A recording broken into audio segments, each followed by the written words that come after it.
ከሃይማኖቴ ጋር የኔ ነፍስ ትወጣለች። በሃይማኖት አንደራደር።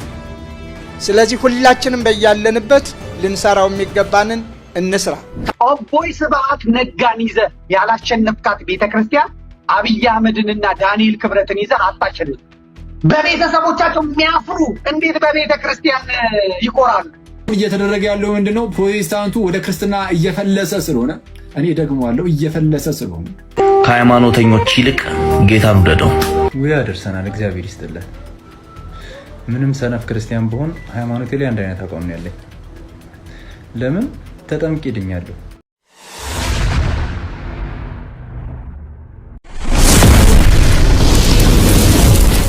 በአማን ክርስቶስ ተንሥአ እሙታን እንደምንቆያችሁ ክቡራን ተመልካቾች፣ እንደተለመደው ባለአዲስና በወቅታዊ ፕሮግራም ተመልሼ መጥቻለሁ። እስከ ፕሮግራሙ ፍጻሜ ድረስ አብራችሁን ቆዩ። ለዚህ ቻናል አዲስ ከሆናችሁ ሰብስክራይብ ማድረጉን አይርሱ። ላይክ በማድረግ መረጃው ብዙ ሰው እንዲደርስ የበኩሉን ይወጡ። ወደ መጀመሪያው ፕሮግራም ልውሰዳችሁ። ግን ፕሊስ የሄዱ ሰዎች ትንሽ አይደሉም። በዚህ ልክ አናወራ።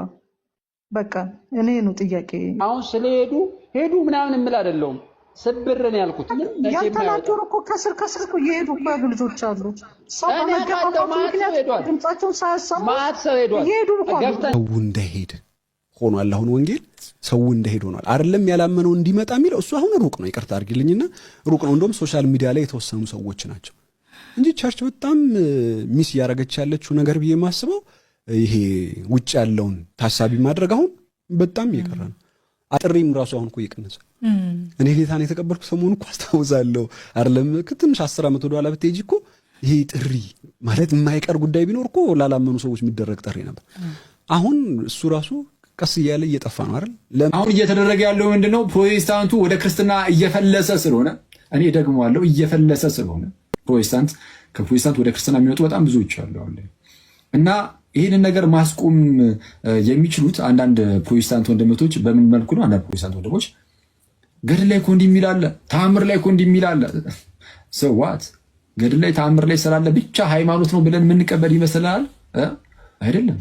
እንደሚታወቀው ሁላችሁም እንደምታውቁት እንግዲህ በተለይም ከፕሮቴስታንቱ ዓለም በጣም ብዙዎቹ ወደ ኦርቶዶክስ ተዋሕዶ ቤተክርስቲያን እየመጡ ይገኛሉ፣ እየተጠመቁ ይገኛሉ። እንግዲህ ፓስተሮቹ ተሰብስበው ሀዘናቸውን እየገለጹ ይገኛሉ። ገና መቼ የቀሩትም ገና ወደዚች ወደ ቀጥተኛው መንገድ መምጣታቸው አይቀርም። ከዚህ በላይ የቀሩትም ወደዚች ወደ ቤተክርስቲያናችን መምጣታቸው አይቀርምና የእግዚአብሔር ፍቃድ ይሁን። አሁን ደግሞ ወደ ብፁዕነታቸው ወደ ብፁዕ አቡነ አብርሃም ንግግር ልሰዳችሁ። ከሃይማኖቴ ጋር የኔ ነፍስ ትወጣለች። በሃይማኖት አንደራደር። ስለዚህ ሁላችንም በያለንበት ልንሰራው የሚገባንን እንስራ። ቤተክርስቲያን ስትደፈር ዝም አልልም። ልክ የፖለቲካው መስመር ሲደፈር ዝም እንደማይል ሁሉ እኔም ደግሞ ለኔ የመጀመሪያውም የመጨረሻውም ህይወቴም ማንነቴም ክብሬም ቤተክርስቲያኔ ስለሆነ በዚህ ሳምንት የተደረገውን ሳልጠቅስ አላልፍም። በጣም እጅግ የሚያሳፍርና የሚያዋርድ የኛን ልብስ ለብሰው የማይገባ ቦታ ላይ መገኘት ቅዱስ አባታችን በዚህ ሳምንት ውስጥ ቀሚስ የለበሰ መስቀል የያዘ ቆብ ያጠለቀ መንፈሳዊ መነኮስ የሚመስል በግብሩ ደግሞ ቤተክርስቲያኒቱን የማይወክል ጫት እየቃመ ነው የተያዘ። ቅባ ቅዱስ ይቀባል፣ ጫት ይቅማል፣ በመስቀሉ ይባርካል። አላፊ አግዳሚው ሌላ ተቃውሞ ያለው ይስቃል፣ ይሳለቃል። የኛ ምእመናን ያለቅሳሉ፣ ይሸማቀቃሉ። ሌላው በሌላ መልኩ እዚህ ዘመን ላይ ደርሰናል። በብዙ የሚቆጠሩ ሰባኪያን ያሏት ቤተክርስቲያን ይህንን ማየት ይህንን መስማት የመርዶ ነው፣ የሞትም ሞት ነው።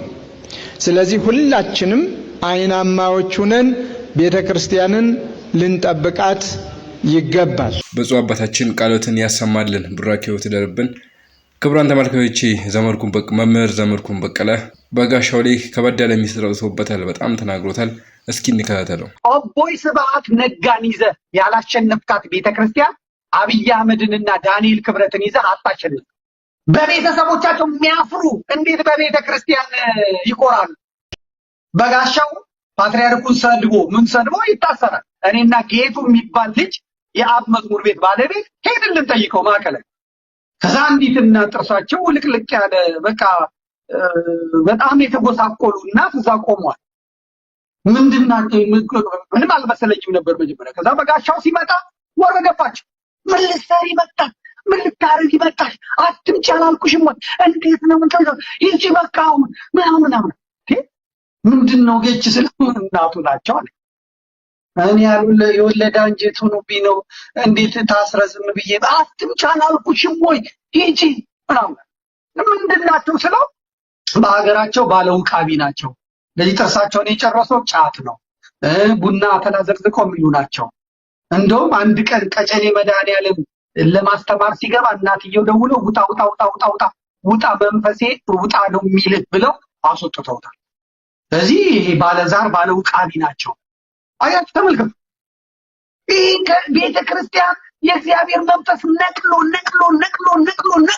አውጥቶ ሲሄድ ዛሬ እንደእንትኑ ነው። ከዛ ተከፍተን ከቤተ ክርስቲያን ተገፍተን ይላል። መተታም አስማተኛ የዛር ሁላጅን በአውደ ምሕረት ላይ ለማራገፍ የመጣ ቤተ ክርስቲያን ውጊያው እኮ ነው። መንፈሱ እኮ ነው ተጣልቶ ያስወጣ። ውሸት ይበል ይምጣል። ዲላ ያላችሁ ሰዎች መስክሩ። ዲላ ያላችሁ ተናገሩ። የማያውቀውን ጠበው፣ የማያውቀውን አፈር ከድሜ ከደቻ ብለው። የኢትዮጵያ ቤተ ክርስቲያን አውደ ምሕረት ላይ ግን ቆሞ አይቻልም። ተዋጊው እግዚአብሔር ነው። ልትገነፋ ትችላለህ። መንግስትን ልትይዝ ትችላለህ። ኦቦይ ስብሐት ነጋን ይዘህ ያላሸነፍካት ቤተ ክርስቲያን አብይ አህመድንና ዳንኤል ክብረትን ይዘህ አታሸንፍ። አብይም ዳንኤልም ያልፋሉ። ቤተ ክርስቲያን ትኖራለች። ግራኝ አህመድ አልፏል። ቤተ ክርስቲያን አለች። ዮዲት ጉዲት አልፋለች። ቤተ ክርስቲያን አለች። ጣሊያን አልፏል። ቤተ ክርስቲያን አለች። ደርቡሽ አልፏል። ቤተ ክርስቲያን አለች። ደርግ አልፏል። ቤተ ክርስቲያን አለች። ወያኔ አልፏል። ቤተ ክርስቲያን አለች። ይህን ልጅ በምስሉ ላይ የምትመለከቱትን ብዙዎቻችሁ ቲክቶክ የምትጠቀሙ ታውቁታላችሁና በአጸያፊ ንግግሩ ነው የሚታወቀው። አጸያፊ ንግግሮችን ከአፉ በማውጣት ነው የሚታወቀውና ግን ወንድማችን ዲያቆን ፈለገ አትናቴዎስ በአካል ተገኝቶ የመጽሐፍ ቅዱስ ስጦታ አበርክቶለት ነበረ። እንግዲህ ከዛ በኋላ ልጁ በእርግጥ ኦርቶዶክስ ነው፣ የኦርቶዶክስ አማኝ ነው። ከዛ በኋላ አንዳንድ ፕሮቴስታንቶች ወደኛ ተመለስ ወደኛ ና እያሉ ይገኛሉ። እሱም እንደገና ምላሽ ሰጥቷል። እስኪ እሱን እንስማና እንመለስ። ቤላዬ አሁን ላለበት ሁኔታ ፍቱን የሆነ መድኃኒት ልንገርህ። እሱም ክርስቶስ ይባላል። ከሃይማኖተኞች ይልቅ ጌታን ውደደው። ወይ አደርሰናል። እግዚአብሔር ይስጥልን። ምንም ሰነፍ ክርስቲያን ብሆን ሃይማኖቴ ላይ አንድ አይነት አቋም ነው ያለኝ። ለምን ተጠምቄ ድኛለሁ። ጸሎቴ ተሰምቶልኛል። ምን ጎደለብኝ ብዬ ነው ሃይማኖትን የምቀይረው? ለነገሩ እንዳልክን አያችሁ ለጊፍት እያለ እዛ ጋር ሲበጣጠስ ሲከረባበት፣ እኔና እሱ አንድ አይነት አይደለንም። እኔ ላይቭ ላይ ተቻፊን ከፈትኩ ማለት የገዛ ሃይማኖቴ ላይ እስኒች አደርጋለሁ ማለት አይደለም።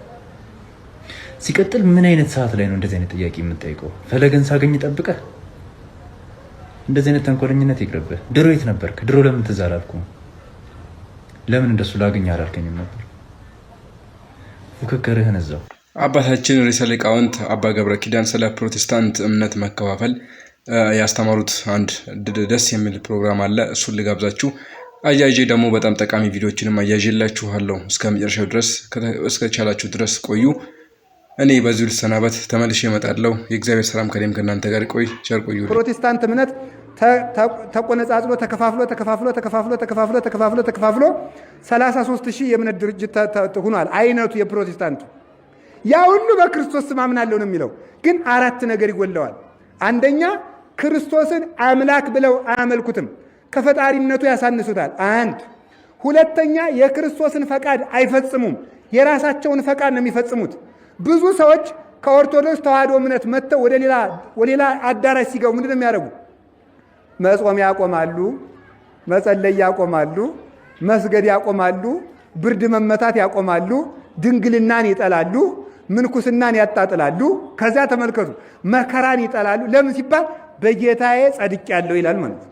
ስለዚህ ተመልከቱ የእግዚአብሔርን ፈቃድ ለመፈጸም ሳይሆን እንዲያውም ምን ይባላል በቤተ ክርስቲያን ሊቃውንት ዘመን ይላል የኃጢአት በጣም ከባዱ ኃጢአት በጽድቅ ስም የሚሰራ ኃጢአት ነው ይባላል። በጽድቅ ስም የሚሰራ ኃጢአት መቼም ቢሆን ማቆሚያ የለውም። ለምን ስትሉት አይ እኔ ለክርስቶስ ብዬ ነው የማደርገው ይላል።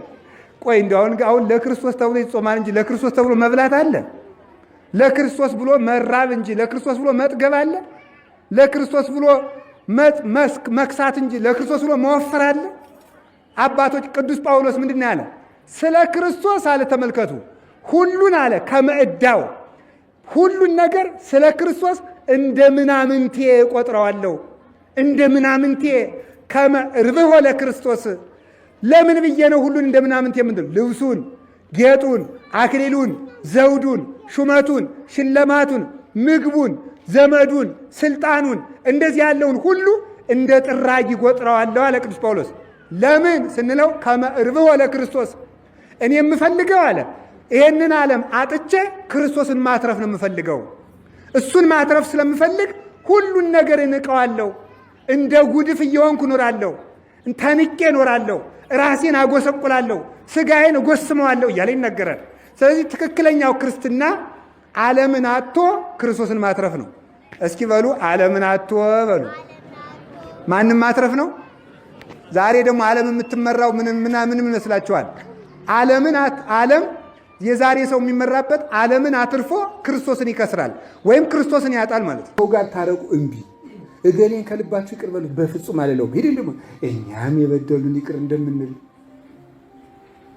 ቅዱሳን ሳሆን እወ ህድጉ ወይ ሀድግ ለክሙ እወ ስራዩ ወይ ሰሪ ለክሙ ነው። ታው እናንተ ይተውላችኋል፣ ታው ይተውላችኋል በሉ። አንተውም እንግዲህ እሱም አይተው ይቅር በሉ ይቅር ይላችኋል አንልም። እንግዲህ እሱም ይቅር አይል ይቅር ባይ ነው። ትዕግስት ዘመጠነ ትዕግስት ትሕትና ዘመጠነ ትሕትና እንዲሁ ያይገባል።